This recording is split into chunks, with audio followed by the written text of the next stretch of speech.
ಆಕಾಶವಾಣಿ ಮಂಗಳೂರು. ಕಾವ್ಯಯಾನ. ಕವಿ ಮುದ್ದಣನ ಶ್ರೀ ರಾಮಾಶ್ವಮೇಧಂ ಕಾವ್ಯದ ವಾಚನ ವ್ಯಾಖ್ಯಾನ.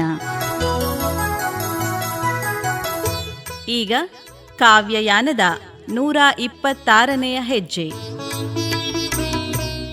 ಇಂದಿನ ಕಾವ್ಯಯಾನದಲ್ಲಿ ವಾಚನಕಾರರಾಗಿ ಭಾಗವಹಿಸುವವರು ಶ್ರದ್ಧಾ ಎನ್ ಪೈವಳಿಕೆ. ವ್ಯಾಖ್ಯಾನಕಾರರು ಡಾಕ್ಟರ್ BM ಶರಭೇಂದ್ರ ಸ್ವಾಮಿ.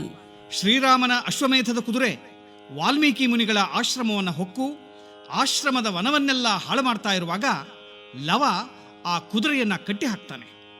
ಅಷ್ಟೇ ಅಲ್ಲ, ಕುದುರೆಯೇ ಹಿಂದೆ ಬಂದಂಥ ಸೈನ್ಯದ ಜೊತೆ ಕಾದಾಡಿ ರಣರಂಗದಲ್ಲಿ ಮೂರ್ಛೆ ಹೋಗ್ತಾನೆ ಲವ. ಅವನನ್ನ ಹಿಂಪಡಿಯವರು ಬಂಧಿಸಿ ಕೊಂಡೊಯ್ತಾರೆ. ಇದನ್ನು ತಿಳಿದಂಥ ಅಣ್ಣನಾದ ಕುಶ ತಮ್ಮನಾದ ಲವನನ್ನ ಬಿಡಿಸಿಕೊಳ್ಳಲಿಕ್ಕೆ ಬಂದು ರಾಮನ ಸೇನೆಯೊಡನೆ ಕಾದಾಡ್ತಾನೆ. ಅಲ್ಲಿ ಮಹಾರಥರು ಅಂತ ಅನ್ನಿಸಿಕೊಂಡವರೆಲ್ಲ ಗಜಭಜಿಸಿದರು, ಅಂದ್ರೆ ಕಂಗಾಲಾಗಿ ಬಿಟ್ರು. ಮುಂದೆ ಇಂತಾಗಲೊಡಂ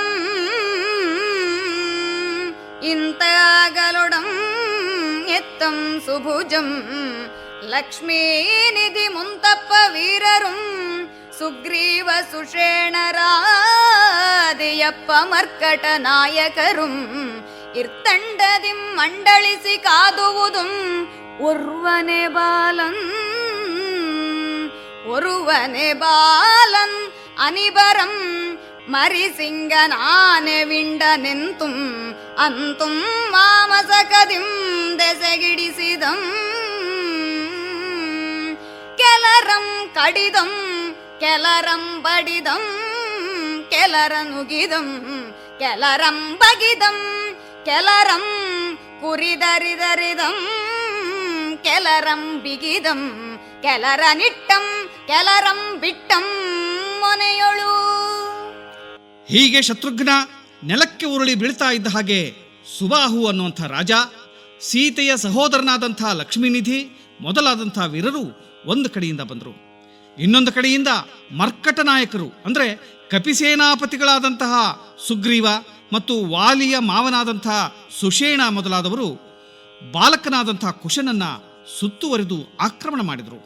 ಆಗ ಕುಶನೊಬ್ಬನೇ ಮರಿಸಿಂಗನ್ ಆನೆವಿಂಡನ್ ಎಂತೋ ಅಂತೂ ಮಾಮಸಕದಿಂ ದೆಸೆಗೆಡಿಸಿದಂ. ಮರಿಸಿಂಹವು ಆನೆಯ ಹಿಂಡನ್ನ ಅಟ್ಟಾಡಿಸಿಕೊಂಡು ಹೋಗೋ ಹಾಗೆ ಕುಶನು ಮಾಮಸಕದಿಂ ಅಂದ್ರೆ ಮಹಾಕೋಪದಿಂದ ಅತಿ ಸಾಹಸದಿಂದ ಆ ಬೃಹತ್ ಸೇನೆಯನ್ನ ದಿಕ್ಕಾಪಾಲಾಗುವಂತೆ ಮಾಡಿದ. ಕೆಲವರನ್ನ ಕಡಿದ, ಕೆಲವರನ್ನ ಬಡಿದು ಹಾಕಿದ, ಕೆಲವರನ್ನ ಸೀಳಿದ, ಕೆಲವರನ್ನ ಹೋಳು ಮಾಡಿದ, ಕೆಲವರನ್ನ ಕುರಿದರಿದರಿದಂ ಕುರಿಯನ್ನು ಕೊಚ್ಚಿ ಹಾಕುವಂತೆ ಕೊಚ್ಚಿ ಹಾಕಿದ, ಕೆಲವರನ್ನ ಬಿಗಿದ, ಕೆಲವರನ್ನ ಹೊಡೆದ, ಕೆಲವರನ್ನ ಹೋಗಿ ಬದುಕೊಳ್ಳಿ ಅಂತ ಬಿಟ್ಟು ಬಿಟ್ಟ. ಇಂತು ಸಂಗ್ರಾಮ ಕೋಲಾಹಲಂ ವಿರೋಧಿ ವರೂಥಿನಿಯಂ ಸದೆ ಬಡಿದು ಕಾಲದ ರಂಗತ್ರಿನೇತ್ರನಂತೆ ಮೆರೆಯುತ್ತಿರ್ಪುದು. ಇಂತು ಸಂಗ್ರಾಮ ಕೋಲಾಹಲಂ ವಿರೋಧಿ ವರೂಥಿನಿಯಂ ಸದೆ ಬಡಿದು ಕಾಲದ ರಂಗತ್ರಿನೇತ್ರನಂತೆ ಮೆರೆಯುತ್ತಿರ್ಪುದು.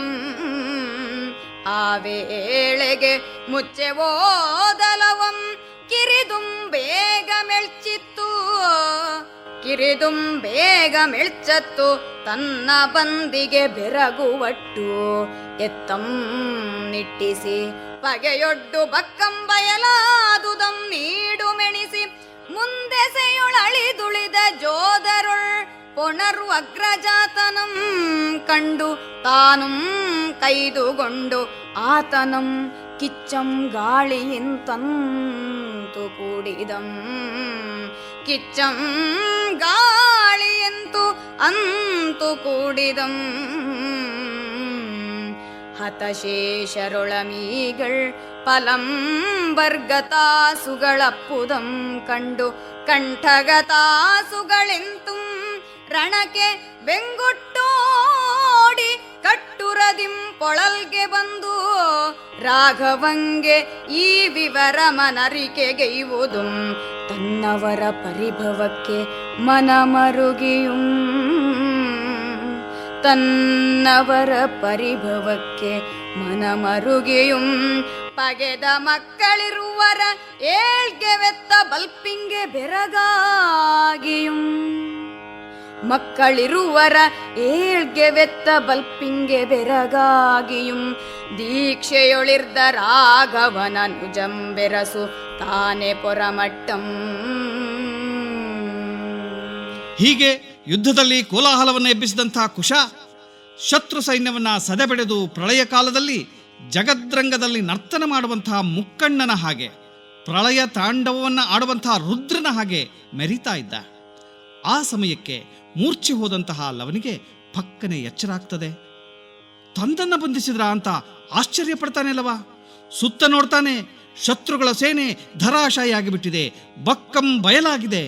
ತನ್ನ ಮುಂದುಗಡೆ ಅಳಿದುಳಿದಂತಹ ಜೋದರೊಳ್ ಪೊಣರ್ವ ಅಗ್ರಜಾತನಂ ಕಂಡು ಯೋಧರೊಡನೆ ಕಾದಾಡುವಂಥ ಅಣ್ಣನಾದಂತಹ ಕುಶನನ್ನು ಕಾಣ್ತಾನೆ ಲವ.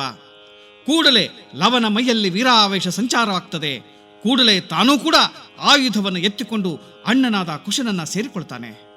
ಆಗ ಕವಿಮುದ್ದಣ ಹೇಳ್ತಾನೆ, ಕಿಚ್ಚಂ ಗಾಳಿ ಎಂತಂತು ಕೂಡಿದಂ, ಬೆಂಕಿಯನ್ನು ಗಾಳಿ ಬಂದು ಸೇರಿಕೊಂಡ ಹಾಗೆ ಸೇರಿಕೊಂಡ.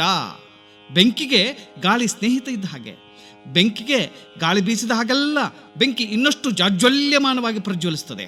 ಈ ಇಬ್ಬರು ಅಣ್ಣ ತಮ್ಮಂದಿರ ಪರಾಕ್ರಮದ ಬೆಂಕಿಗೆ ಬೆಂದು ಹೋದಂತಹ ಶತ್ರುಗಳು ಹತಶೇಷರೊಳ್ ಈಗಳ್ ಪಲಂಬರ್ ಗತಾಸುಗಳಪ್ಪುದಂ ಕಂಡು, ಸತ್ತು ಉಳಿದವರಲ್ಲಿಯೂ ಕೂಡ ಕೆಲವರು ಪ್ರಾಣ ಬಿಡ್ತಾ ಇರೋದನ್ನು ಕಂಡು, ಕಂಠ ಗತಾಸುಗಳೆಂತುಂ ರಣಕ್ಕೆ ಬೆಂಗೊಟ್ಟೋಡಿ, ಜೀವ ಕುತ್ತಿಗೆಗೆ ಬಂದವರು ಹೇಗೆ ಓಡಿ ಹೋಗ್ತಾರೆಯೋ ಹಾಗೆ ಅತಿಶೀಘ್ರವಾಗಿ ಯುದ್ಧಕ್ಕೆ ಬೆನ್ನು ಕೊಟ್ಟು ಓಡಿ ಹೋಗಿ ಅಯೋಧ್ಯೆಯಲ್ಲಿರುವಂತಹ ರಾಮನನ್ನ ಕಂಡು ನಡೆದ ವಿವರವನ್ನೆಲ್ಲ ತಿಳಿಸ್ತಾರೆ. ಇದನ್ನು ಕೇಳಿದಂತಹ ಶ್ರೀರಾಮ ತನ್ನ ಸೈನ್ಯದ ಸೋಲಿಗೆ ಮನ ಮರುಗಿದ್ರೂ ಕೂಡ ಆ ಮಕ್ಕಳಿಬ್ಬರ ಅತಿಯಾದ ಪರಾಕ್ರಮಕ್ಕೆ ಬೆರಗಾಗ್ತಾನೆ. ತಾನು ಯಜ್ಞ ದೀಕ್ಷೆಯಲ್ಲಿದ್ದರೂ ಕೂಡ ತನ್ನ ತಮ್ಮನಾದಂತಹ ಲಕ್ಷ್ಮಣನನ್ನ ಕರೆದುಕೊಂಡು ತಾನೇ ಯುದ್ಧಕ್ಕೆ ಹೊರಟು ನಿಲ್ತಾನೆ ಶ್ರೀರಾಮ.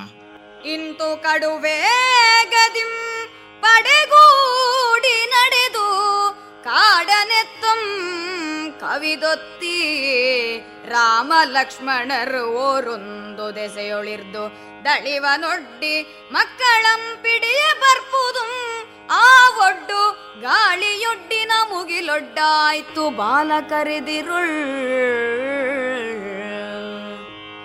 ಇಂತೊಂದು ಮಾಳ್ಕೆಯಿಂ ಸುರಿಗೆಯ ಜವದಾಡೆಯ ಕಕ್ಕಡೆಯ ಮುಸುಂಡಿಯ ಕಡಿಗತ್ತಿಯ ಕೊಡಲಿಯ ಇಟ್ಟಿಯ ಬಟ್ಟಗೈದಿನ ಕೈದುಕಾರರ ದಳಂ ತಂತಮಗೆ ದಳದುಳದಿಂ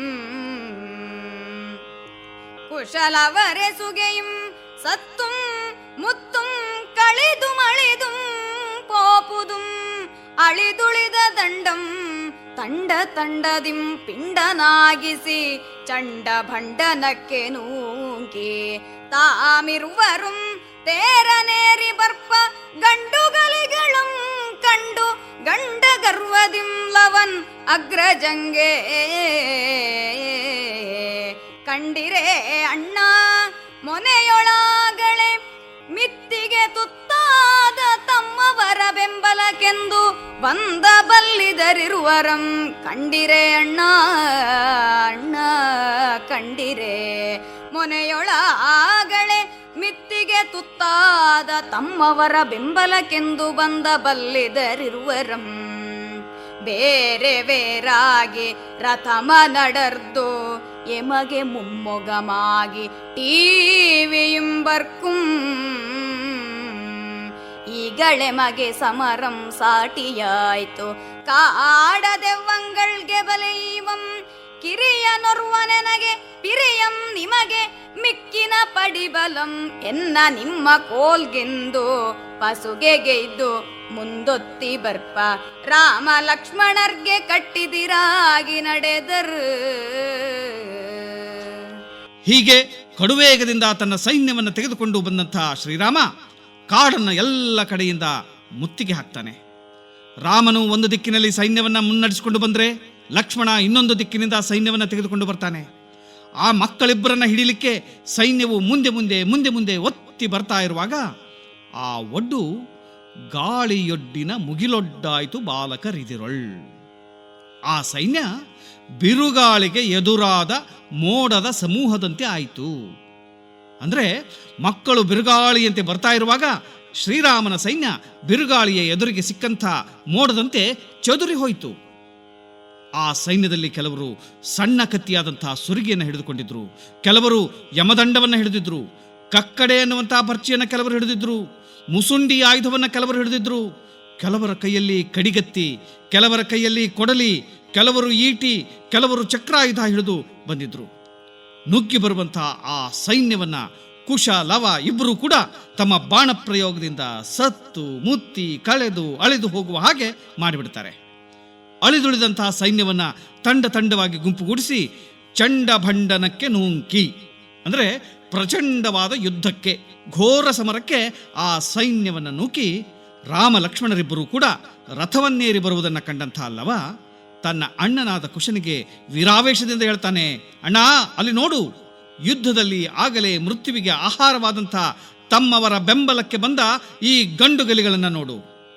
ಮಿತ್ತಿಗೆ ತುತ್ತಾದ ತಮ್ಮವರ ಬೆಂಬಲಕ್ಕೆಂದು ಬಂದ ಬಲ್ಲಿದರ್. ಇಲ್ಲಿ ನಮ್ಮ ಸಹೃದಯ ಕೇಳುಗರು ಗಮನಿಸಬೇಕು, ಮೃತ್ಯುವಿಗೆ ತುತ್ತಾದವರ ಬೆಂಬಲಕ್ಕೆ ಬಂದವರು ಹೀಗೆ ಹೇಳುವಲ್ಲಿ ಇವರೂ ಕೂಡ ಸಾಯಲಿಕ್ಕೆ ಬಂದವರು ಅನ್ನುವಂಥ ಒಂದು ಧ್ವನಿ ಅದರ ಒಳಗೆ ಅಡಗಿದೆ. ಇಂತಹ ಈ ವೀರಾಧಿವೀರರಾದ ಇಬ್ಬರು ಬಲ್ಲಿದರು, ಬಲಿಷ್ಠರು ಬೇರೆ ಬೇರೆ ರಥವನ್ನೇರಿ ದರ್ಪದಿಂದ ನಮಗೆ ಎದುರಾಗಿ ಬರ್ತಾ ಇದ್ದಾರೆ. ಈಗ ಈ ಯುದ್ಧ ನಮಗೆ ಸರಿಸಾಟಿ ಆಯಿತು. ಇವರನ್ನ ಕಾಡ ದೆವ್ವಗಳಿಗೆ, ಕಾಟು ಪಿಶಾಚಿಗಳಿಗೆ ಇವರನ್ನ ಬಲಿ ಕೊಡೋಣ. ಅಲ್ಲಿ ಬರುವ ಕಿರಿಯನನ್ನ ನಾನು ನೋಡಿಕೊಳ್ತೇನೆ, ಹಿರಿಯನನ್ನ ನೀನು ವಿಚಾರಿಸಿಕೋ, ಉಳಿದ ಶತ್ರು ಸೈನ್ಯವನ್ನ ನಮ್ಮ ಬಾಣಗಳಿಗೆ ಹಂಚಿಬಿಡೋಣ ಅಂತ ಲವ ತನ್ನ ಅಣ್ಣನಿಗೆ ಹೇಳ್ತಾನೆ. ಕುಶ ಲವ ಇಬ್ಬರು ಕೂಡ ಮುಂದೆ ನುಗ್ಗಿ ಬರ್ತಾ ಇರುವಂತ ರಾಮ ಲಕ್ಷ್ಮಣರಿಗೆ ಎದುರಾಗಿ ನಡೀತಾರೆ. ಇಂತು ಸಂಖ್ಯೆ ಇಲ್ಲದೆ ಬಿಂಕದಿಂ ಮುಟ್ಟಿವರ್ಪ ಮಕ್ಕಳ ಬಲಕಂ ಚಲಕಂ ನಿಬ್ಬೆರಗಾಗಿ. ಇಂತು ಸಂಖ್ಯೆ ಇಲ್ಲದೆ ಬಿಂಕದಿಂ ಮುಟ್ಟಿವರ್ಪ ಮಕ್ಕಳ ಬಲಕಂ ಚಲಕಂ ನಿಬ್ಬೆರಗಾಗಿ. ರಾಘವಂ ಲಕ್ಷ್ಮಣಂಗೆ ಎಲೆ ತಮ್ಮ ನಾಡೊಡೆಯರ ಮಕ್ಕಳಿಗೆ, ಎಲೆ ತಮ್ಮ ನಾಡೊಡೆಯರ ಮಕ್ಕಳ್ಗಮೀ ಬಗೆಯ ಪೆಂಪುಂ ಕೆಂಪುಂ ನೋಳ್ಪೊಡೆ ಅರಿದುಗಡ. ನಾಡೊಡೆಯರ ಮಕ್ಕಳ್ಗಮೀ ಬಗೆಯ ಪೆಂಪುಂ ಕೆಂಪುಂ ನೋಳ್ಪೊಡರಿದುಗಡ. ಪಾಡುಗೆಟ್ಟ ಕಾಡ ತರುವಲಿಗಳ್ಗಿಂತುಟೊಂದು ಬೀರ ಮೆತ್ತಣ್ತು. ಇವರೊಳೆನಗೇನೋ ಮಮತೆ ಪುಟ್ಟುಗುಂ ಮುನಿಸುಬಾರದು.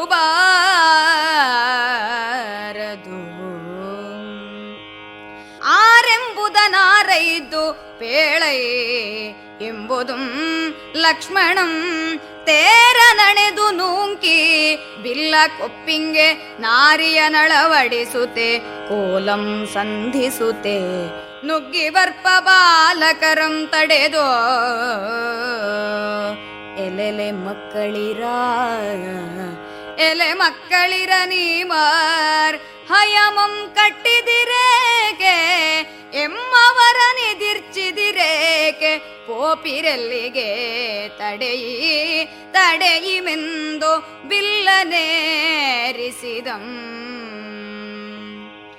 ಯಾವುದೇ ಭಯಭೀತಿ ಇಲ್ಲದೆ ಮುನ್ನುಗ್ಗಿ ಬರ್ತಾ ಇರುವಂಥ, ಸಮೀಪಿಸ್ತಾ ಇರುವಂಥ ಮಕ್ಕಳ ಬಲವನ್ನ ಛಲವನ್ನ ಕಂಡಂತ ರಾಮ ನಿಬ್ಬೆರಗಾಗ್ತಾನೆ. ತನ್ನ ತಮ್ಮನಾದಂಥ ಲಕ್ಷ್ಮಣನಿಗೆ ಹೇಳ್ತಾನೆ, ಎಲೆ ತಮ್ಮ, ನಾಡೊಡೆಯರ ಮಕ್ಕಳ್ಗಂ ಈ ಬಗೆಯ ಪೆಂಪುಂ ಕೆಂಪುಂ ನೋಳ್ಪೊಡರಿದುಗಡ.